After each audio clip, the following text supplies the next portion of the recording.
take your Bible and get that, but also scattered through the sanctuary are scrap paper. There should be either a stack in the pew ahead of you, behind you somewhere. There's a scrap paper, get that. I also saw on the back, there's a stack of pins. If you need something for the pins, this young guy right there. Can you help me out? Can you get those pins back there? By that door, I saw some pins wrapped up in a rubber band. Beautiful. Come on up. Anybody need something to write with? Something to write with? We need a pin up here. There we go. Yeah, grab another sucker. Volunteer. That's great. Beautiful. All right. Up here, we need something to write with up here. Another one right there.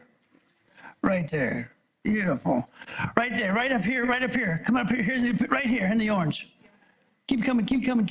There we go, right there. There you go. Everybody got a scrap paper? The sermon's going to be real boring, so you just need something to write with. Just go ahead and write a letter, doodle, me, give me hair, like that. All right? So we're going to start first with 4 questions. Number 1, 2, 3, 4. Leave the bottom available. All right, you don't want to make too much time. All right. Question number 1. Largest group of people you've been a part of. All right, so where were you when you were with the largest group of people? All righty, largest group of people.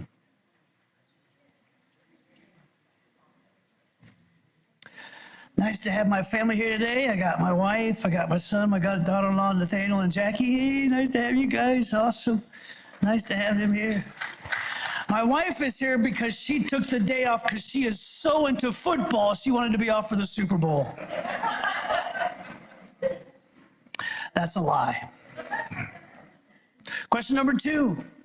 Would you rather be at a huge stadium event or at a picnic table by a lake or beach? What would you rather? Would you rather be at a huge stadium event or a picnic table by a lake or beach? Question number 2.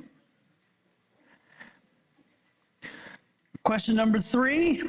If you were in the Olympics, would you rather be at a team? Would you rather be in a team sport or a single person sport? What would you rather be part of? Right? In other words, you're going to get a medal, you're going to compete, you want to be part of a team, or you want to be part of a single person event. And question number 4, would you rather be in a room? So there's 376, I think, Hall of Fame football athletes in the Canton Football Hall of Fame. But of those 370, there's only surviving 180 left, okay? So would you rather be in a room with all 180 Pro Football Hall of Fame athletes, or would you rather be in a room with just one and have a one-on-one interview with just one? Would you rather be in a room with 180, all 180 surviving football Hall of Fame athletes, or would you rather be in a room with just one? All right? We're going to get those answers later on in the service, but keep those handy because there's still more work. So if you got your Bible, turn to the book of Numbers. Turn to the book of Numbers.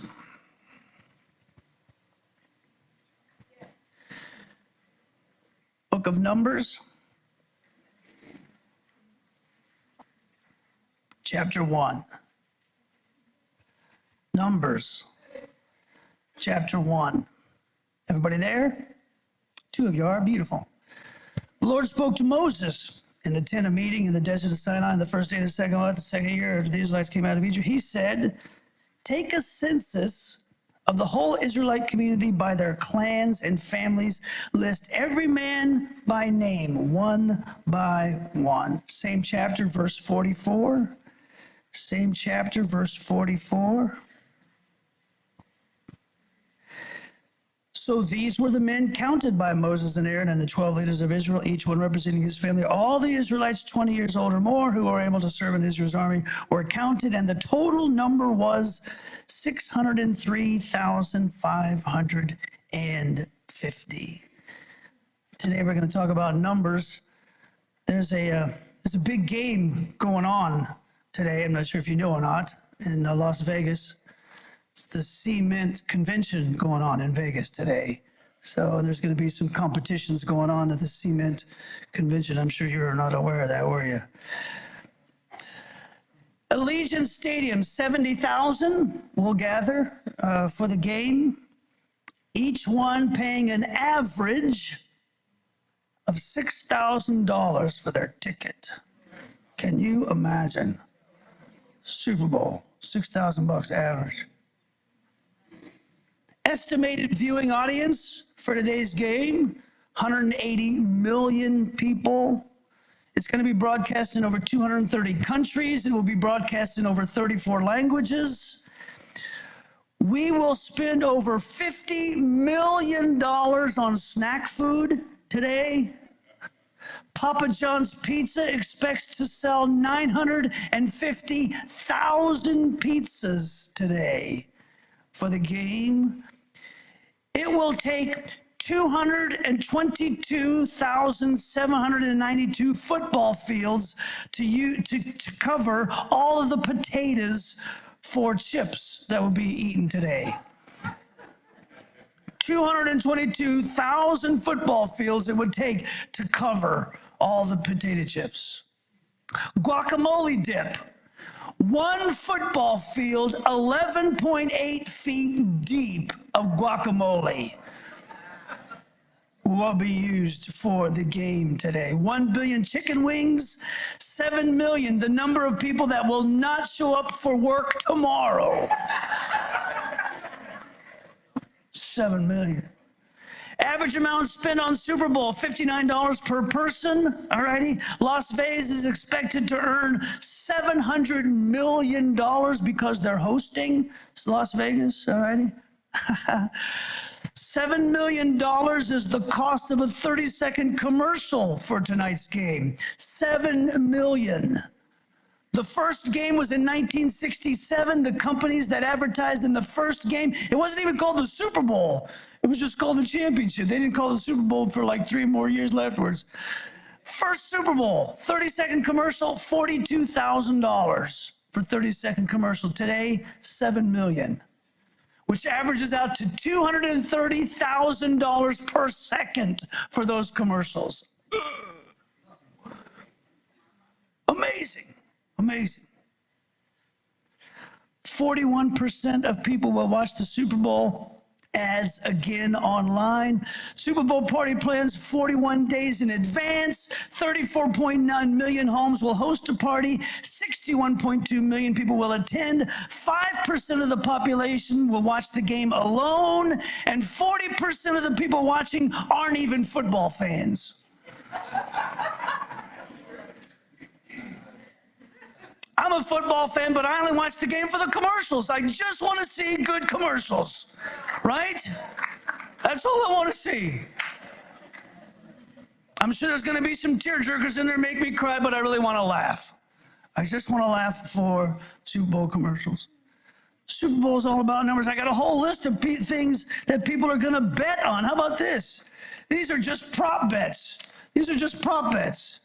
They're going to bet on the heads or tails in the first coin toss. They're going to bet on if Taylor Swift is going to show up 5 times or more. They're going to bet on all these things. They're going to bet on who's going to kick the first field goal. The Super Bowl is all about numbers.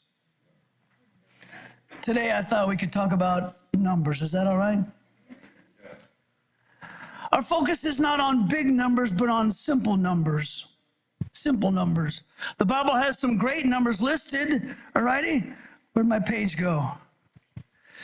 603,000 Numbers. Judges 7, it talks about 32,000 people. Acts 1 talks about 120 people. Luke 10 talks about 72 people. Mark chapter 3 talks about 12 people. And Matthew 18, feel free to turn there if you want, but you don't need to. But Matthew 18 verse 20 says, Jesus said, for where 2 or 3 are gathered together, there I am in the midst. Now, I need to make a first statement right here. It's always important when you take a scripture verse, just one, the context. So the context of Matthew 18 is actually about church problems. If you have a problem with somebody in the church, what are you going to do? You're going to go to them. You listen, I got to, don't go by yourself. Take 2 or 3 with you to talk to your brother in Christ, all righty? Take 2 or 3 with you, all right? Because you don't want bad stories going on. And in that context, that's when Jesus says, because where 2 or 3, there I am in the midst. Which means if you have a conflict with a brother in the church, take 2 or 3 because the Lord's going to be there when you have that conversation. But the verse still stands that Jesus still said, for where 2 or 3 are gathered, there I am in the midst. So we're just going to talk, if it's okay with you, about 2 or 3. If it's not okay with you, too bad, you're wrong. All right. 3 points, 3 words. Before we cover the first point, we're going to do an interesting activity with numbers. So take your scrap paper out, all righty? And somewhere on your piece of paper where there's room, I want you to write any number between 1 and 10. Pick a number. Anybody, any number, all righty, between 1 and 10. Pick a number between 1 and 10. I want you to multiply that number now by 2.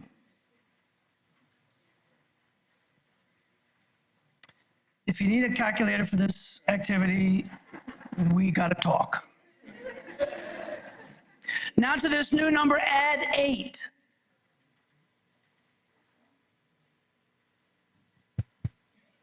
Now this new number, divide by 2.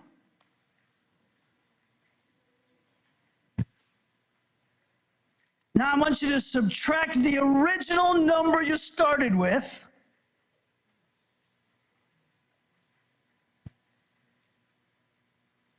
And now I want you to assign a letter now to your number. If it's 1, put A. If it's 2, put B, C, something like that. So whatever number you have now you got a letter. Is this your letter? How cool is that?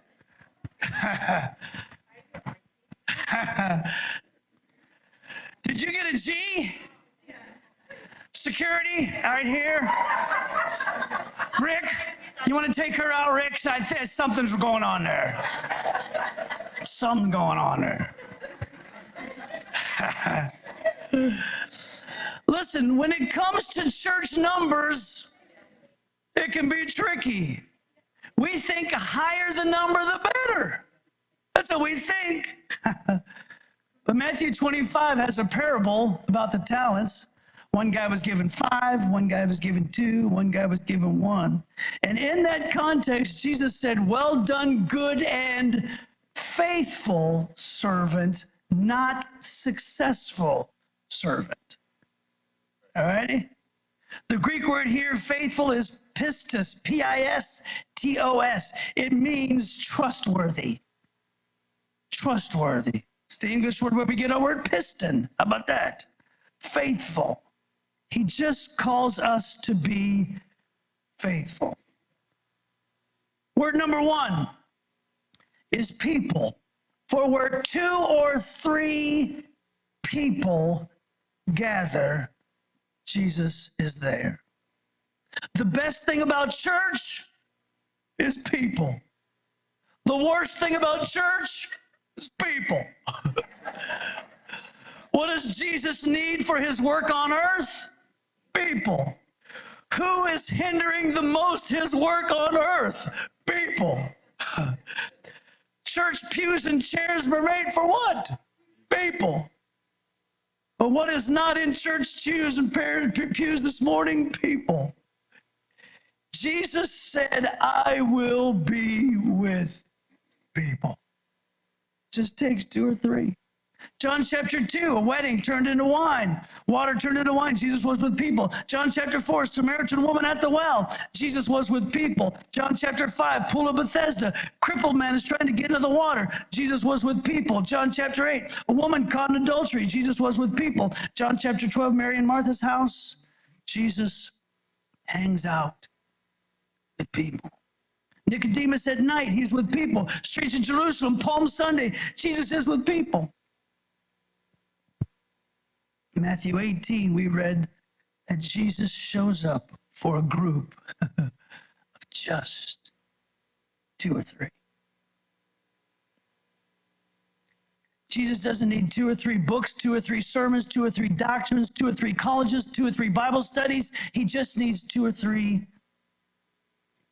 Okay, I got it there. Okay. Jesus doesn't need 2 or 3 church buses, 2 or 3 accounts, 2 or 3 concerts, 2 or 3 chairs, choirs, 2 or 3 spotlights. He just needs 2 or 3. Jesus doesn't need $2 or $3, 2 or 3 gospel tracts, 2 or 3 Christian t-shirts, 2 or 3 missions conventions, or 2 or 3 offices. He just needs 2 or 3. Jesus doesn't need 2 or 3 random acts of kindness, 2 or 3 food giveaways, 2 or 3 magazine articles, 2 or 3 church dinners, or 2 or 3 group retreats. He just needs 2 or 3 people. That's all he needs. For where 2 or 3 gathered together in his name, there he is with them. Just needs 2 or 3. Let's do another activity with numbers. Take your scratch paper again. I want you to write number 1 to 10. We're going to fill up 1 to 10 with some stuff. 1 to 10. Let's make a list of all the fun places to visit. All the cool places to visit. You're thinking, number 1, what's we going to write down? What? Yellowstone Park. Everybody write down Yellowstone Park, number 1. Number 2, where are we going? Cedar Point. Come on, Cedar Point. 2, Cedar Point. Number 3, where are we going? Where? The Philippines. Do they know the alphabet in the Philippines? Some of them do, some of them do. What number are we at? 4 or 5? Where are we going? Number 4. Disney. We got to go to Disney, right? We got to go to Disney. 4 and 5, we're going to where? Church. Number 6, where are we going? Grand Canyon. We're going to Grand Canyon. Number 6. Number 7, we're going to Las Vegas. I'm just going to say number 8, just because that's where we're from. You got to put Youngstown on there. Number 8, Youngstown. We got to get Youngstown, number 8. Number 9, where are we going? Belfast, Ireland. Awesome. And number 10, where are we going? Where? Grandma's house? See, we're going to Grandma's house, number 10. We're going to, I'm not sure if that's what you said, but we're going to Grandma's house, right? Going to Grandma's house, number 10. All righty? Now, again, I want you to pick a number between 1 and 10. You don't have to particularly pick the places. Just pick a number between 1 and 10, and we're going to find out the coolest place to visit. You're going to find out your coolest place to visit. Pick any number between 1 and 10. I want you to subtract 1 from that number. Now multiply by 3. Could get difficult. Add 12. What? Add 12. Now divide by 3. Pastor Dan, I really need my calculator. I really need my calculator. You divide it by 3. Now I want you to add 5.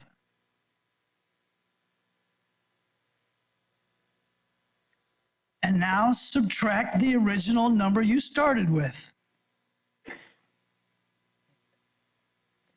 And guess where we're going? Where are we going? We're going to Youngstown, that's right.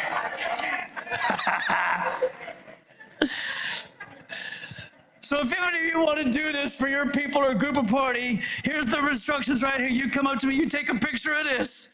All righty? And if you do this on your own, you have to make sure that the place that you want to visit is number 8. All righty? So I'm setting you up for your group party, all righty? And people will be like, how cool is that? I'm telling you, here it is right here. Just make sure you list the thing, but you got to put where you want to go, number 8. Best place to visit, according to all of us, is Youngstown. Listen, numbers can be fun and tricky, especially when it comes to church numbers. We need those missions dollars to go up. We need that church budget to go up. We need church attendance to go up. And the higher the number we think, the better. But again, back to Matthew 25, you have been faithful with a few things. I'll make you faithful with much. If we don't worry about the large numbers and we just say it's just a few things, all we need is 2 or 3. Number 2, first word was what? Some of you are failing miserably. If this were an exam, first word number 2 is purpose. For where 2 or 3 come together in my name. 2 or 3 in his name. We don't come together to look good in good clothes. We don't come together to have a good tune. We don't come together to have a good mood. We don't come together to have a good time. We come together for a purpose, and that's in his name. That's the reason why we come together. We need to be faithful in coming together. What word are we going to use? We're going to use the word, feel free to write it down like this, W-I-F-E, wife. Scripture says that we are the bride of Christ. So we're going to use wife. What do we need to be faithful when we come together in his name? Worship, instruction, fellowship, and evangelism. Where do we get those, Pastor Dan? We get those from Acts chapter 2, verses 42 to 46. And right after the big sermon from Peter, and they came together every day. They devoted themselves to the apostles' teaching, worship, prayer, breaking bread. They did all those 4 things right there in Acts chapter 2. Whenever we come together in his name, let's come together in his name when we worship, instruction, fellowship, and evangelism. That's our purpose for coming together in his name. That's our purpose. That's our ambition, inspiration, desire, direction, function, our goal, our intent, our objective, our plan, our reason, our scope, our target, our view, our wish. And it all better be in his name. Can we come together for fun? Can we have fun when we get together in his name? Yes, but let's just not get together to have fun. We better come together in his name. Also, notice this. We don't come together for the pastor, for the Assemblies of God, for promotion, for a commercial, for a TV crowd, for radio, for statistics, for a podcast, for a Facebook post, or for an attendance record. We had better come together only in his name. Pastor Dan, you're really having fun this morning, aren't you, with us? Let's return quickly to one of those words we just threw out, goal. This is not a commercial for us, but I had to talk it this way. So the company that I work for, Ohio Living Hospice, in our office, on the wall, when everybody comes in, we have a big thermometer on the wall. Big thermometer. It's not for temperature, but it's for the amount of cases that we get. So there's a thermometer for home health on that side of the office, and there's a thermometer for hospice on this side. Since I'm with hospice, I go to this side of the office. That thermometer moves up more patients that we get. Of course, we don't want to just get patients, but we want to make sure that those patients really need us because we feel that we have something to offer them. So every time we get a patient that comes in, that thermometer goes up. And for every 10, righty? Every 10, like we're now about 72, all righty? And right now the goal is 100. Alrighty. Well, the thermometer started when we were at 60. So every time we reached a 10, 70, 80, whatever, we all got a prize. we were all rewarded because we're all working to get our census up. So everybody on the hospice team all got a reward. It was a $10 Dunkin' Donuts gift card. Like, really? It's a major thing because we made it to 70, and when we made it to 80, we slipped back, but we made it to 80, all right? We got another $10 Dunkin' Donuts gift card, all righty? In other words, the reason why that thermometer is up there is for a reward that we want to do stuff, which brings us to word number 3. What was the first word? Second word? The third word is presence. Whenever 2 or 3 come together in his name, what happens? Jesus said, I'll be right there. The reward for 2 or 3 people coming together in his name is his presence. Guess what? Jesus shows up. Jesus shows up. Jesus is present. What happens when Jesus is present? Lives are changed, depression leaves, relationships restored, salvations climb, freedom comes, healing arrives, peace of mind returns, marriages are healed, courage develops, bank accounts change, prodigals come home, addictions break, lives are saved. That's what happens when Jesus comes in the house.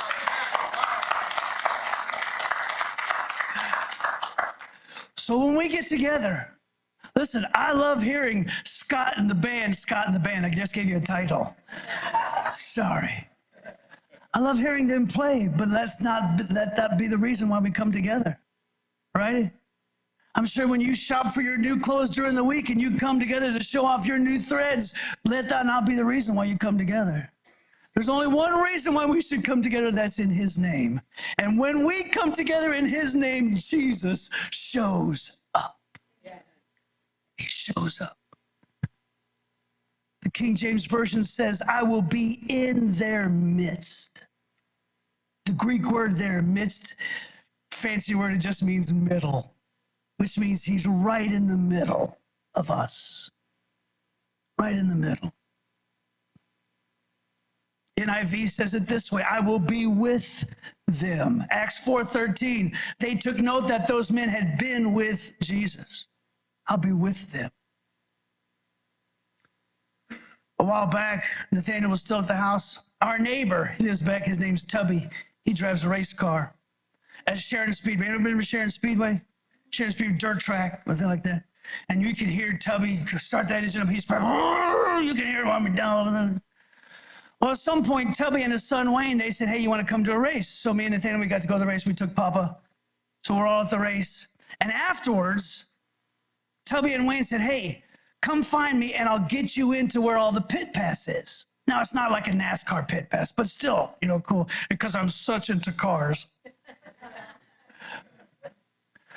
So we made our way down and we met Tubby and Wayne, and they're back in the back of Sheridan Speedway. That's where all the cars are being worked on, all right? And so we're following Tubby and Wayne. I'm looking like I know what I'm talking about. I have no idea what I'm talking about for cars.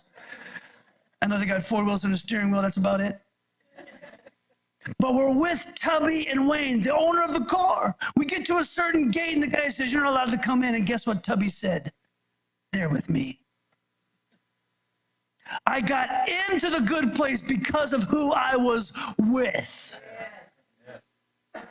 And when 2 or 3 come together in his name, he says, I will be with them. Don't worry about them, they're with me. Can you picture Jesus saying that? Don't worry about them, they're with me. We go to a restaurant, Jesus says, good table, because they're with me. We're with Jesus. We are with him. The highest selling seat ticket at any sport event at a football game is where? Right at the 50-yard line, right in the middle. You go to a basketball game, you're going to pay the highest price for center court, right in the middle. And Jesus shows up right in the middle. He doesn't show up in the back row. He doesn't wait out in the foyer. He doesn't hang out in the hallway. He doesn't stay in the parking lot. He doesn't hide in the back room. He shows up, boom, right in the middle. Right in the middle. Matthew 27, Mark 15, Luke 23 all say that Jesus was on the cross between two thieves. But guess what it says in John 19? They crucified him with others, one on each side, and Jesus in the middle. Whole nother sermon, but maybe you feel you're right in the middle of something. Oh man, I'm in the middle. I'm in the thick of it. It's a whole nother sermon, but Jesus has been there with you in the middle. Quotes about being in the middle. The middle is messy, but it's where the magic happens. Sometimes you find yourself in the middle of nowhere, and sometimes in the middle of nowhere you find yourself. How cool is that? I found this one too. Once you hit a certain age, life is just being in the middle of trying to stay awake and trying to fall asleep while slowly getting worse at both.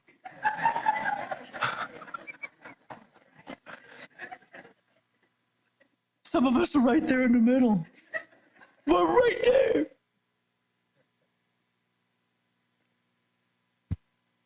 Just in case for you trivia buffs, the middle of America is Lebanon, Kansas. By population, it is if you put the whole population, Wright County, Missouri. The middle of Ohio, Centerburg, Knox County. And if you're from Pennsylvania, the middle of Pennsylvania is Center County over in Spring Creek. Back to the sermon. All this, people, purpose, presence, all of this, guess what? For just 2 or 3. Let's say we're going to have an event. Oh man, it's going to be a huge event. We're going to get a trailer. We're going to get a band. We're going to have food trucks all over the place. We're going to rent a clown. We're going to rent stuff going on. We're going to get a PA system. It's going to be a big to-do. Oh man, you ought to see it. We're going to send a press release to the newspaper, all the TV stations. It's going to be great. It's going to be huge. And somebody from the TV station says, this sounds awesome. How many are expecting? And we're going to see just 2 or 3. You think they're going to show up? Not on your life.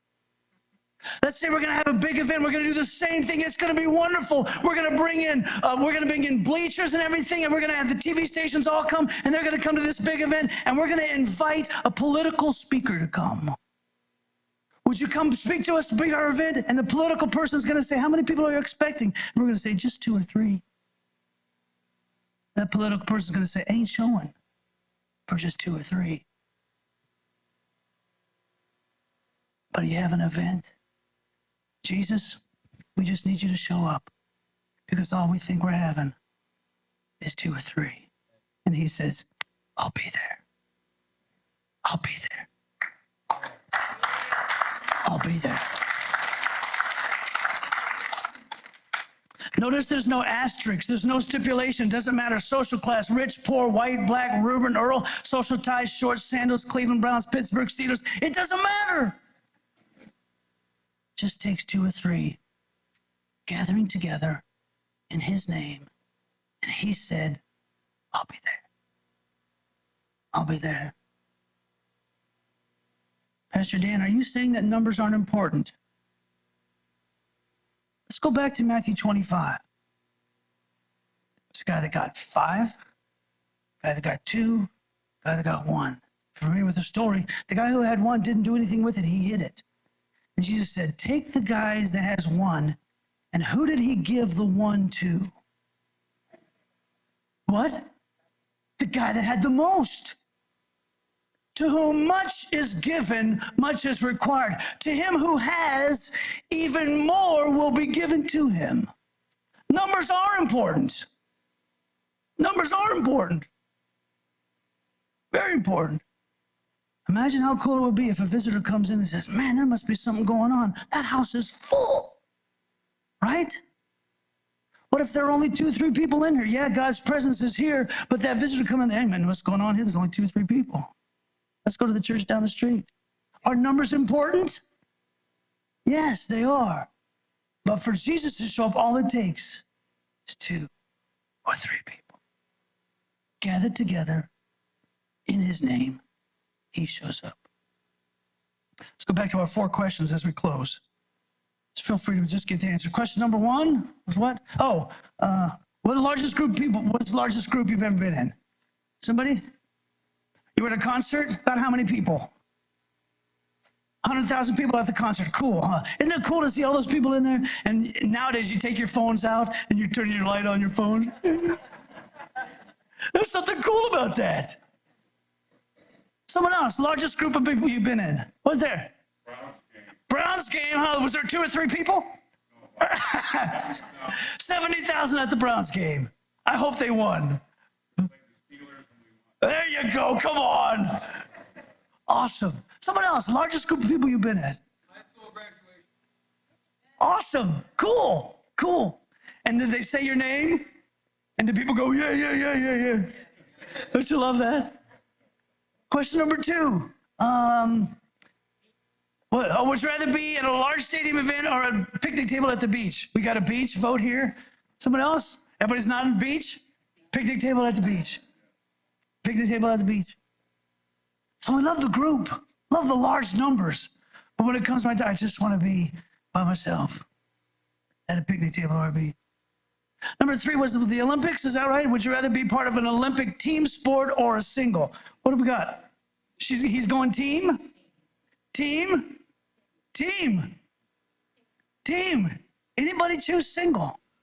Oh, we got some singles. What's some single event? All righty.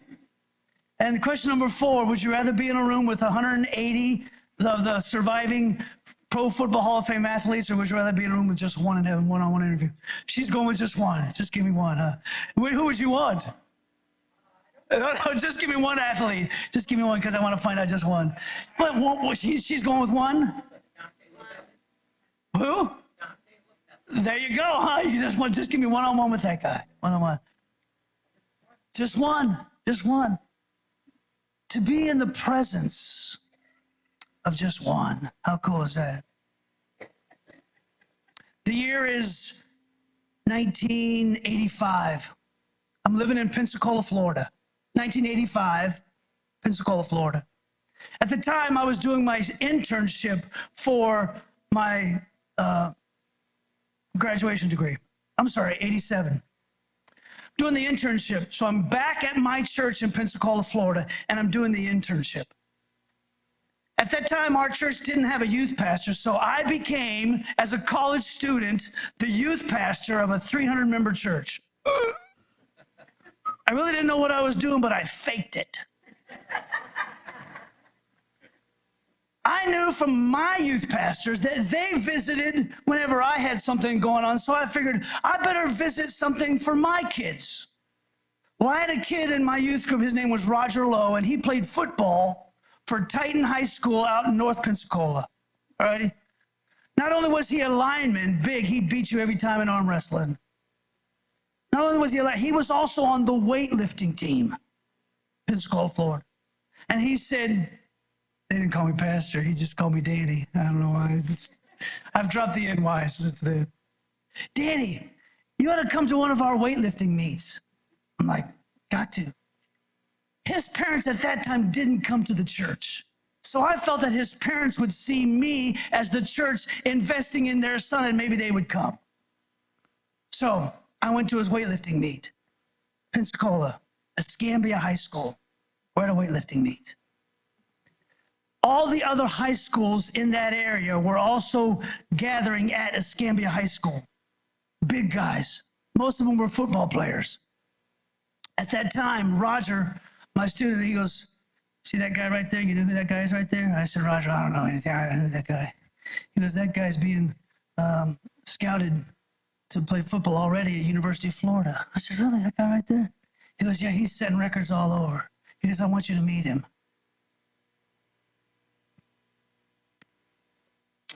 Hey, Emmett, I want you to meet my youth pastor, Emmett Smith, right there. Right there. Still in high school. And now he is the NFL leading rusher. At that time, I was in the presence of greatness, and I didn't even know it. Didn't even know it. As humble guy as ever, he's joking around with everybody in the weight room. Didn't joke with me because I look like a nerd. I don't know.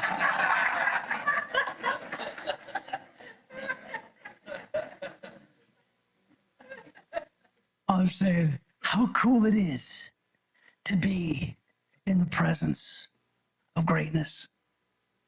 And in a church setting, all it takes is 2 or 3 to gather together in his name. And when we do, guess what happens? Jesus shows up. How cool is that? How cool is that? Can we stand?